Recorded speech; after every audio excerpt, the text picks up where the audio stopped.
acá nuestro hermano don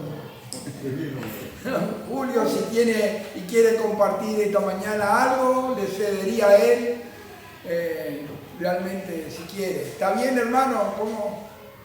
Sí, mejor tú, mañana yo. Sí, Yo creí que iba a descansar esta mañana. No se van a cansar de mí de tanto hablar.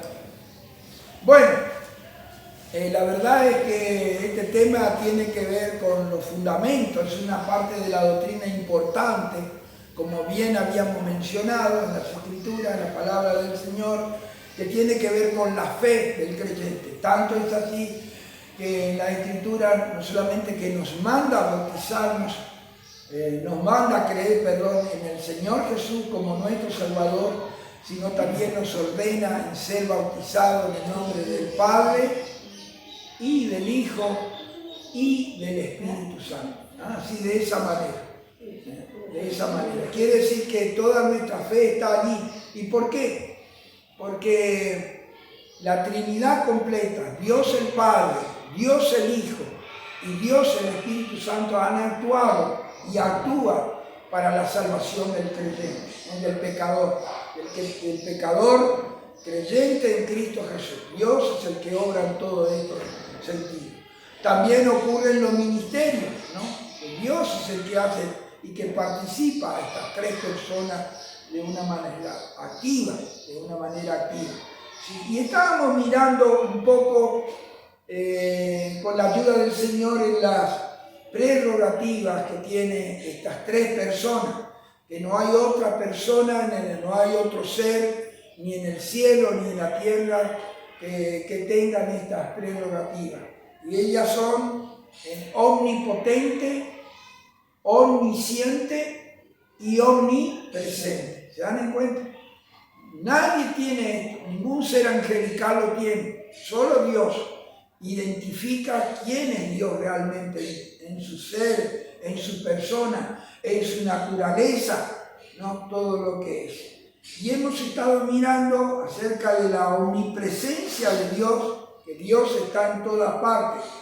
Hemos visto del Padre, hemos visto del Hijo y hemos visto del Espíritu Santo, ¿no? El Espíritu Santo que es el que obra en los corazones. Por el Espíritu Santo Dios obró también en los profetas para profetizar la palabra de Dios, ¿no es cierto? Y de esa manera fue escrito el canon del Antiguo Testamento, de esa manera. Y estábamos también en su omnisciencia. Esta es la parte que realmente hemos también mirado. Qué importante es la omnisciencia de Dios. Él no solamente que nos conoce y conoce todas las cosas, sino que también discierne y escudriña los corazones. Mire qué importante que es. Eso es Dios. Y cuando miramos esto en las Escrituras, a través de su palabra, nos damos en cuenta realmente eso. Su parte también nos enseña eso. Y vamos a mirar un poquito algo referente a esto nuevamente, ¿sí? De esa manera, la omnisciencia de Dios. Hechos 15, 18. Hechos, el capítulo 15. Gracias a Dios por la abundancia de su palabra, con la cual somos edificados, ¿sí? Hechos, también se le llama los actos. Y un hermano que ya está en la presencia del Señor y que no me olvido, cuando él tomó estos pasajes también, él dice los hechos del Espíritu Santo, porque justamente el Espíritu Santo fue el que se manifestó en su obra con los discípulos, la primera iglesia, cómo se formó y todo, ¿no? Los hechos del Espíritu Santo. Bien, decía entonces acá, Hechos 15, versículo 18. Ahí tenemos algo interesante. podemos leer estos pasajes en los versículos anteriores, que son las palabras del concilio de Jerusalén, versículo 18, versículo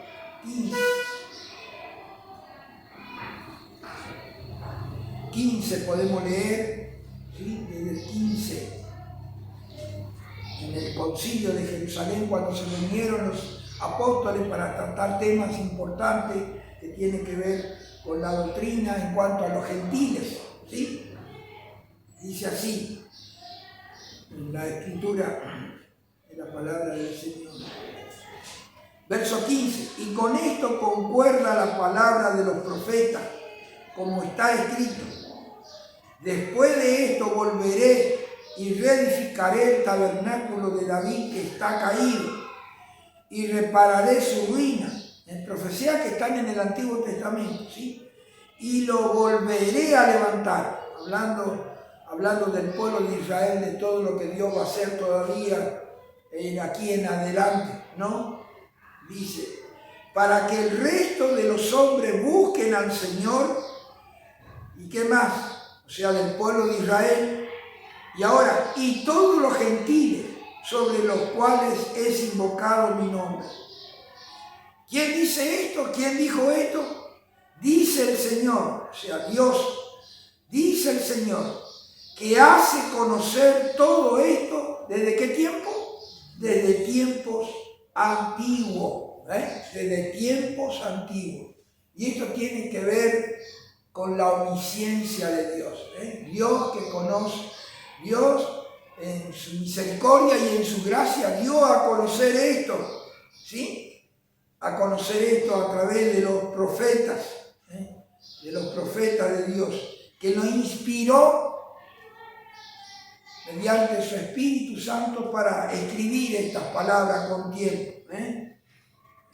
Y aquí no solamente hace mención del pueblo de Israel, sino también de los gentiles, es decir, de todos los hombres que no componen, las naciones que no componen al pueblo de Israel, ¿no? De esa manera, dice el Señor que conoce a todos, dice el Señor que hace conocer todo esto desde tiempos antiguos, miren, desde tiempos antiguos, así de esa manera. La profecía está en Amós, no la vamos a buscar, Amós 9, 11 y 12, desde allí está citando este versículo. ¿Sí? Otro versículo que tenemos sobre la omnisciencia de Dios, ¿sí? Apocalipsis 1, 8. En el Nuevo Testamento, ahora en el Nuevo Testamento.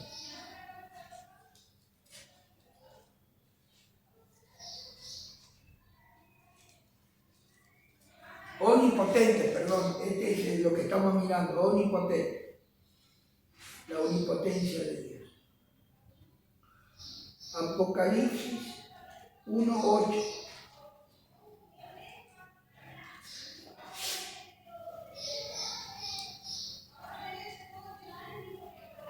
Allí tenemos también que nos habla del Señor Jesús, su omnipotencia.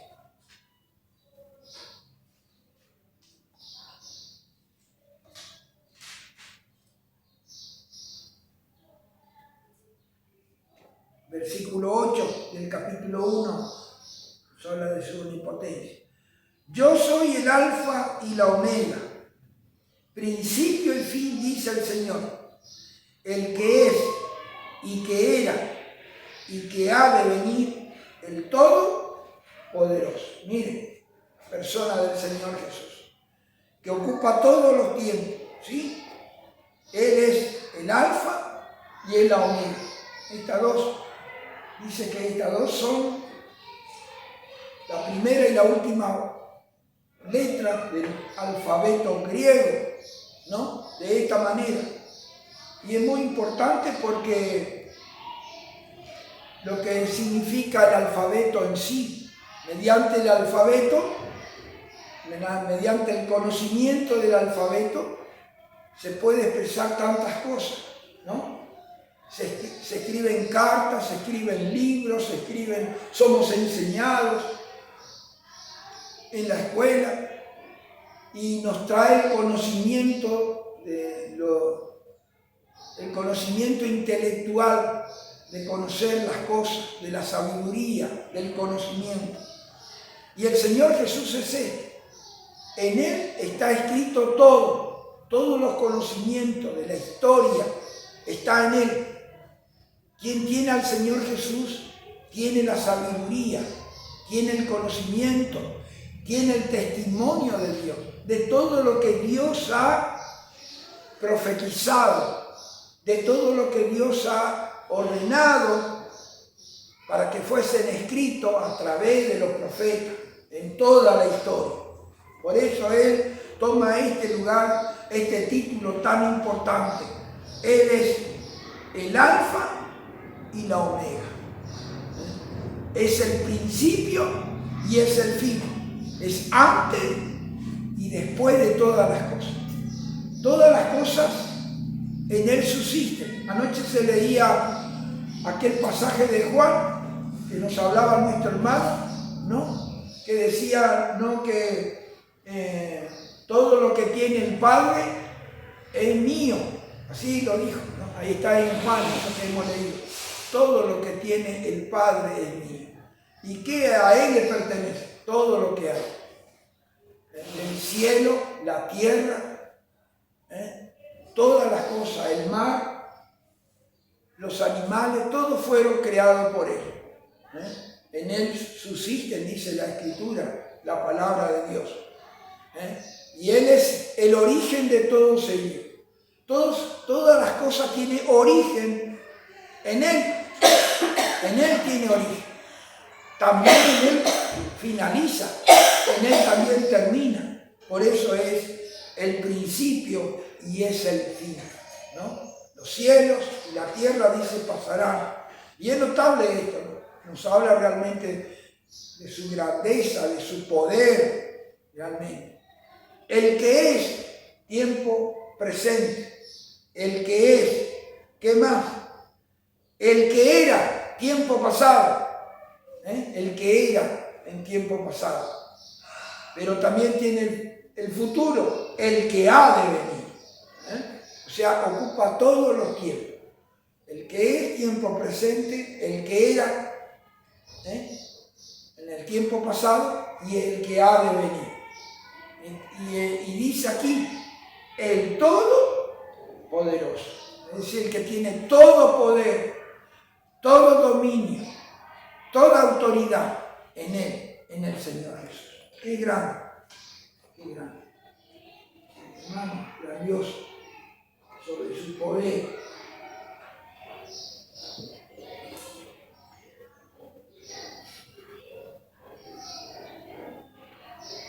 Podemos leer también Romanos 15, 19.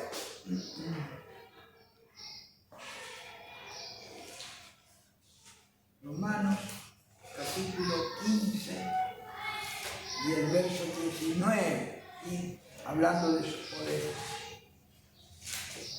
del poder de Dios.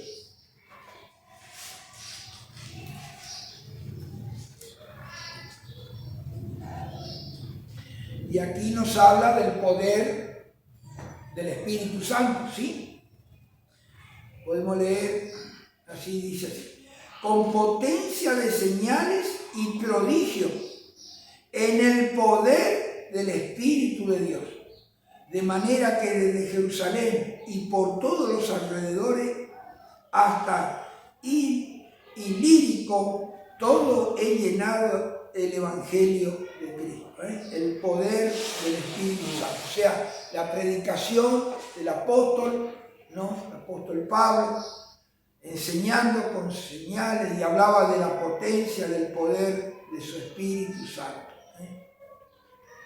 El apóstol realmente hace mención al poder del Espíritu Santo. ¿Qué hace el poder del Espíritu Santo en la evangelización, en la predicación, como en este caso? Dice la Escritura, lo dice el Señor Jesús, que el Espíritu Santo convence al pecador de pecado, de justicia y de juicio. ¿Sí? De esa manera, convence a las almas.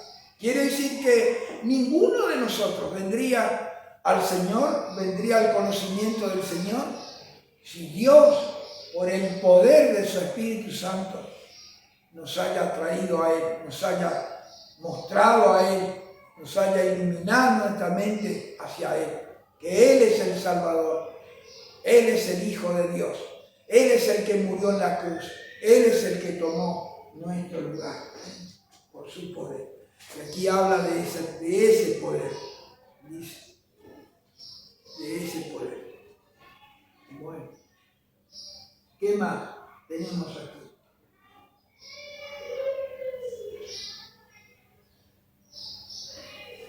Omnipotente. Jeremías 32, 17, en el Antiguo Testamento. Jeremías 32, 17, en el Antiguo Testamento.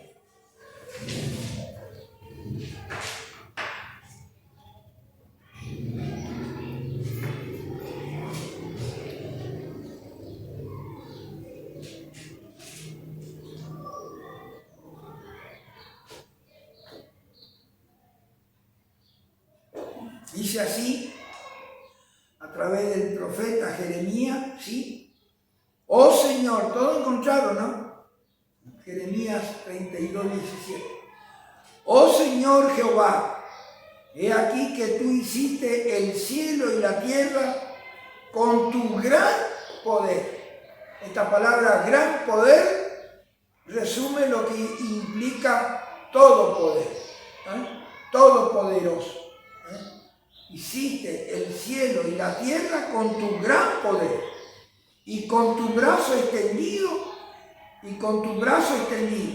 ni hay nada que sea difícil para ti, ni hay nada. Podemos imaginarnos esto, para Dios nada hay difícil, para Dios todo es posible, como dice y como lo dijo también el mismo Señor Jesús, ¿no? Su poder no tiene límite, no está limitado a las circunstancias o a las cosas. No lo puedo hacer porque no. Dios tiene todo el poder. Qué grande, ¿no? Qué maravilloso pensar. Este es nuestro Dios. Hebreo 1:3. Vamos a Hebreo otra vez.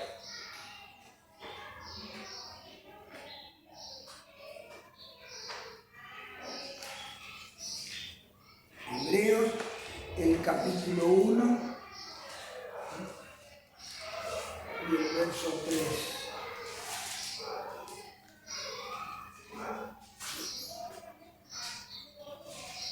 Hablando del Señor Jesús.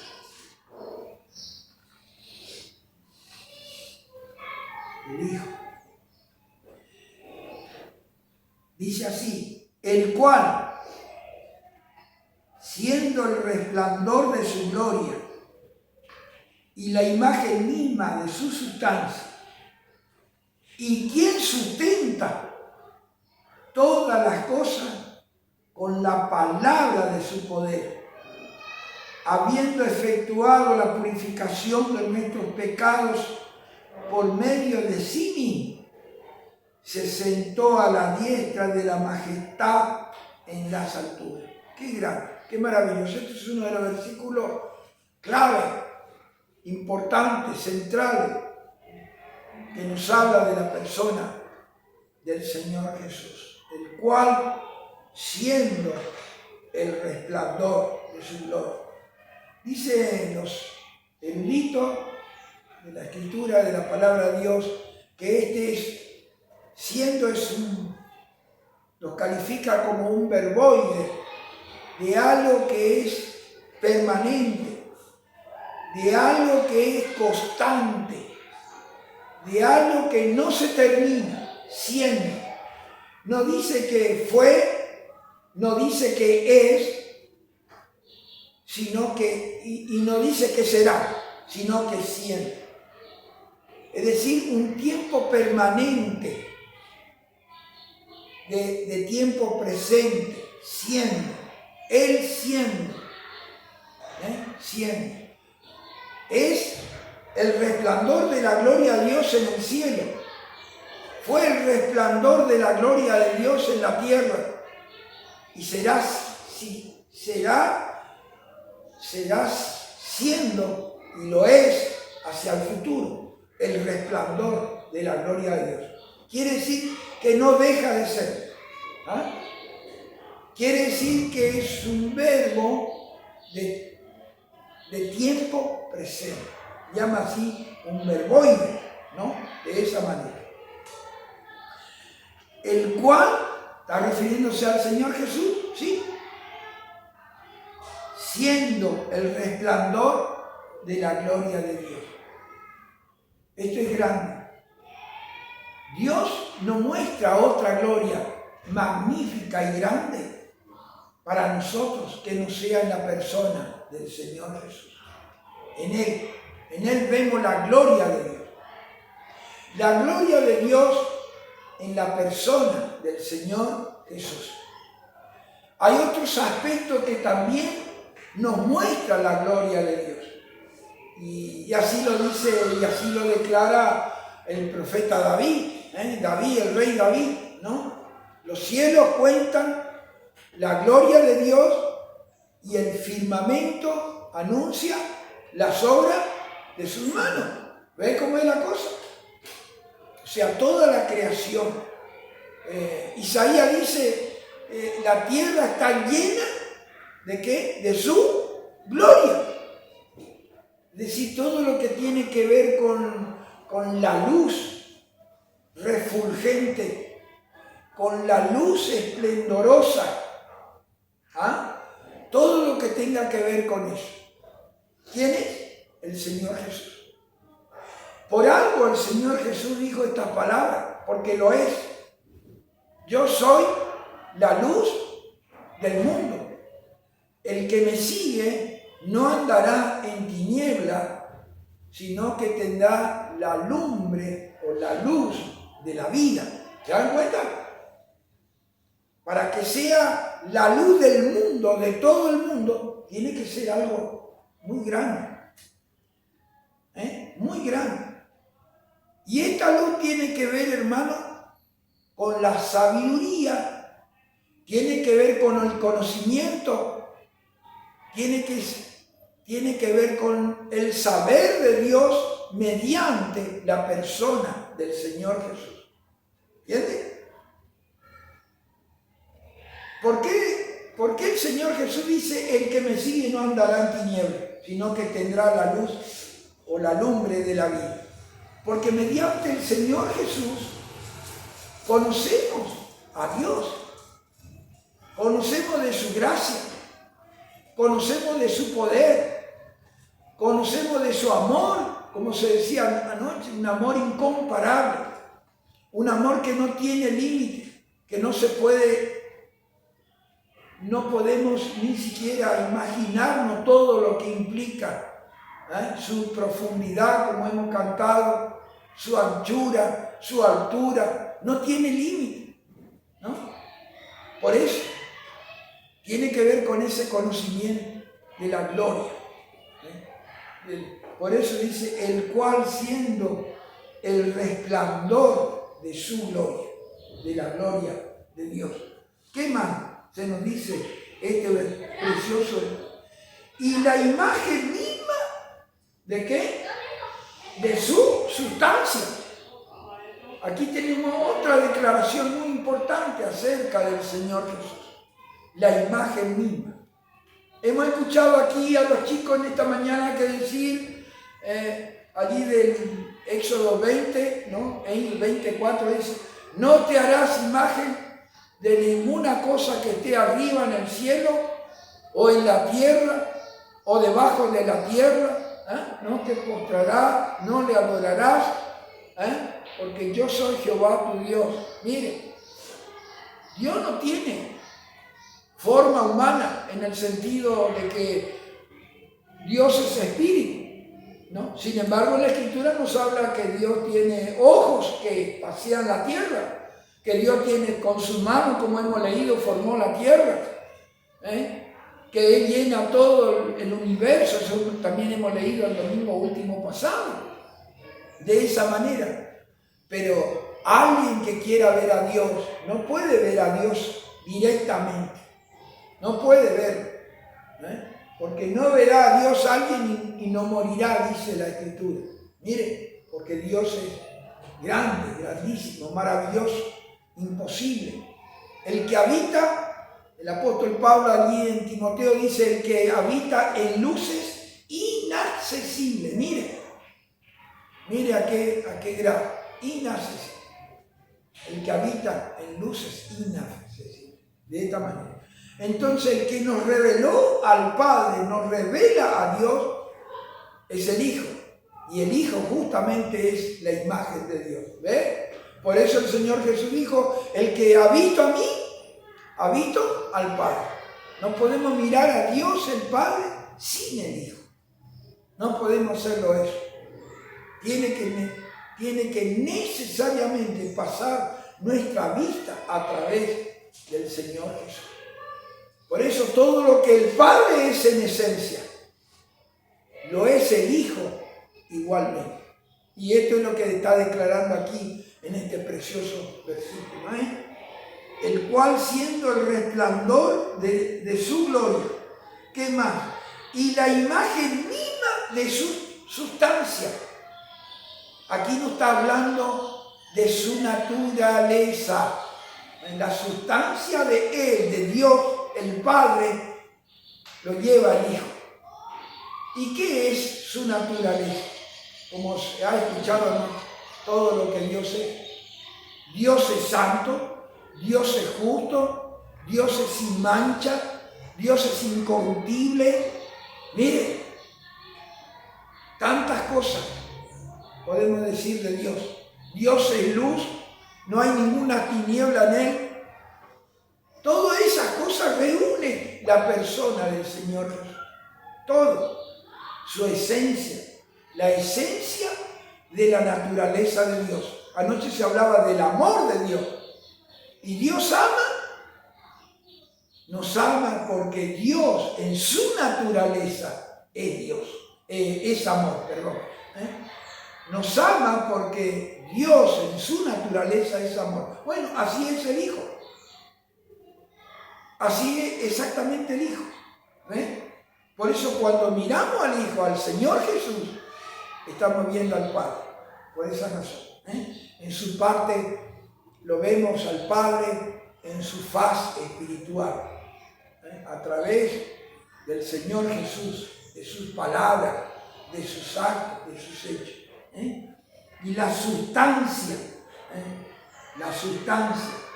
es lo más importante, lo esencial de una naturaleza, que tiene que ver en este caso la naturaleza de Dios. ¿Sí? ¿Y quién sustenta todas las cosas con la palabra de Dios? Aquí tenemos otro aspecto del Señor Jesús, sustentar. ¿Qué es sustentar? Sustentar es dar alimento, sustentar es dar vida, sustentar es mantener. ¿Ven? Esto tiene que ver con sustentar. ¿Quién sustenta todas las cosas? Sustenta al cielo, sustenta la tierra, sustenta los astros en su faz, ¿no es cierto?, astronómica, todas las cosas. Nos sustenta al mundo animal, al mundo vegetal y a nosotros. Miren, el apóstol Pablo dice, porque en Él vivimos y nos movemos y somos. Miren qué grave. Sustenta todas las cosas con la palabra de su poder. Y termina diciendo el otro aspecto de este precioso versículo. Habiendo efectuado la purificación de nuestro pecado por medio de sí mismo. Qué gran Dios. El que sustenta, el creador de todas las cosas. El que es de Él todas las cosas. Anoche Repito otra vez qué interesante es. El Señor dijo, todo lo que tiene el Padre es mío, a Él le pertenece.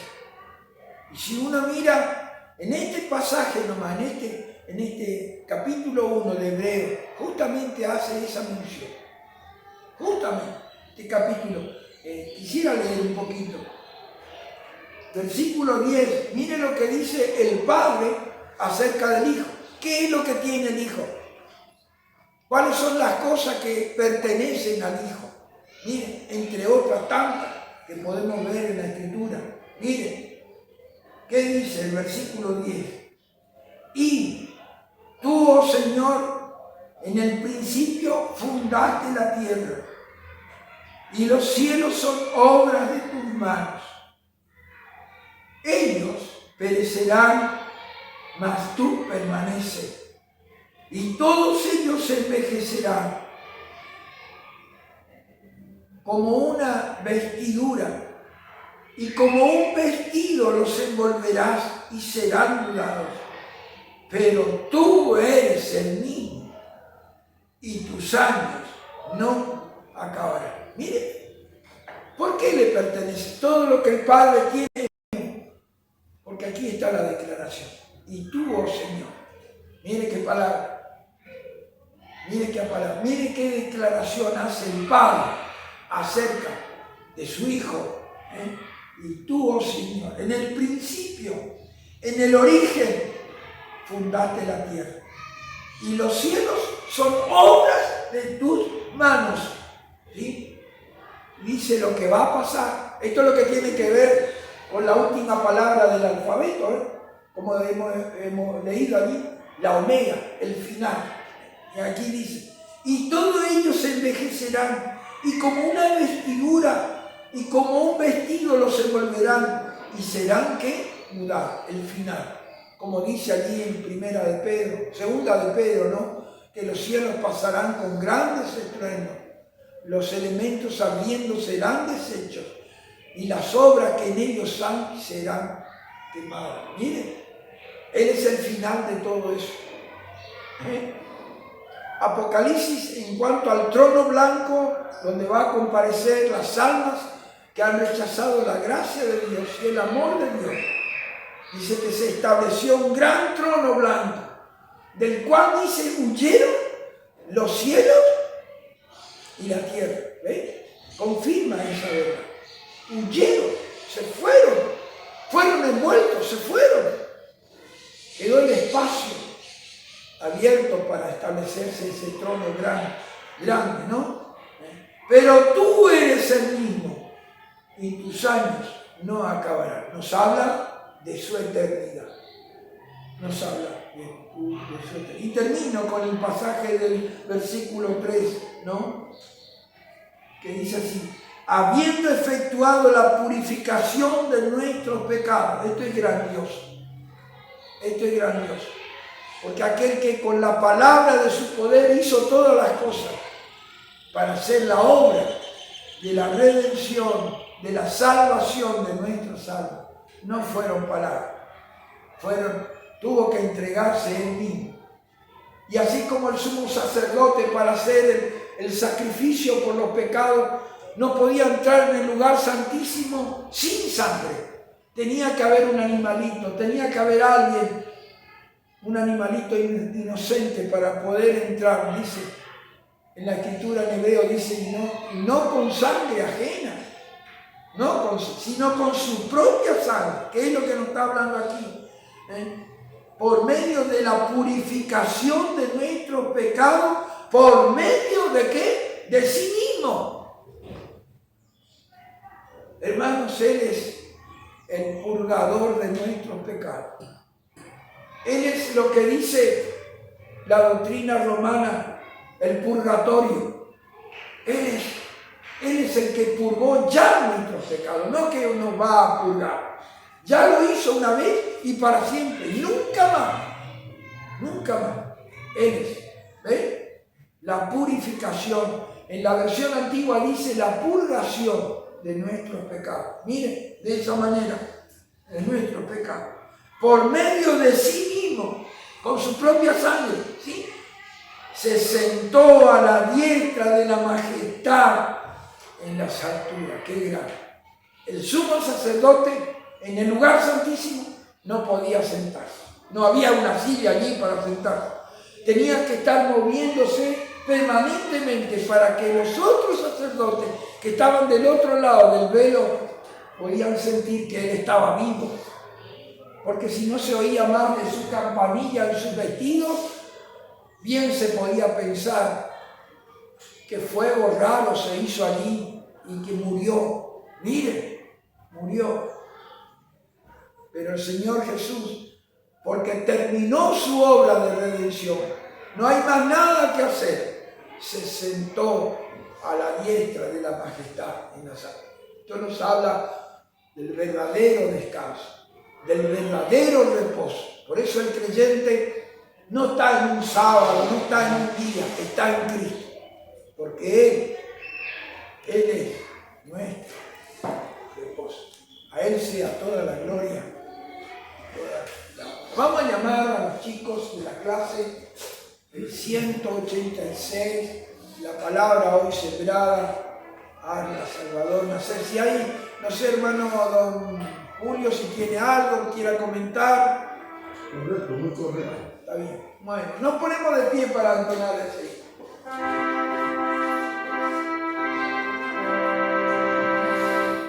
La palabra hoy sembrada hacia Salvador.